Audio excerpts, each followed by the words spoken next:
দামি না। আমাদের নবী হযরত মুহাম্মদ সাল্লাল্লাহু আলাইহি সাল্লামকে না সৃষ্টি করলে নাকি আল্লাহ তাআলা কোনো কিছু সৃষ্টি করতেন না, এটা কতটুকু সত্য? এরকম একটা হাদিস আছে, কিন্তু সেই হাদিসকে মুহাদ্দিসগণ, হাদিস বিশারদ, বিশ্লেষকগণ এই হাদিসকে জাল হাদিস হিসাবে চিহ্নিত করেছেন। এটি সনদ বিশুদ্ধতার সূত্রে বর্ণিত নয়।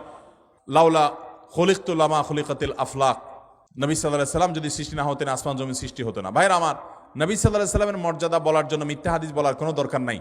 আল্লাহ তাআলা তার নবী সাল্লাল্লাহু আলাইহি সাল্লামকে, তার হাবিবকে এমনি মর্যাদা দিয়েছেন, তার জন্য ভুয়া হাদিস বানানোর কোনো দরকার। তিনি সকল নবী রাসূলদের মধ্যে শ্রেষ্ঠ, তাকে আল্লাহ মেরাজে ডেকে নিয়ে সম্মানিত করেছেন, তাকে আল্লাহ তাআলা কিয়ামতের ময়দানে হাউজে কাউসার দান করবেন, তার শাফাআত হবে সবচেয়ে বড় শাফাআত, শাফাআতে কুবরা। তাকে আল্লাহ তাআলা কত মর্যাদা দিয়েছেন, অতএব ভুয়া ভিত্তিহীন হাদিস বলার দরকার নেই। বুখারীর হাদিসে আসছে, তিনি বলেছেন লা তুতরুনি কামা আতরাতিন নাসারা ইবনে মারইয়াম, খ্রিস্টানরা ঈসা আলাইহিস সালামের মর্যাদা বেশি বলতে গিয়ে ওনাকে আল্লাহর সন্তান বানায়া ঈমান হারা হয়ে গেছে। তোমরা আমার মর্যাদা বলতে গিয়ে এরকম সীমা লঙ্ঘন করবা না।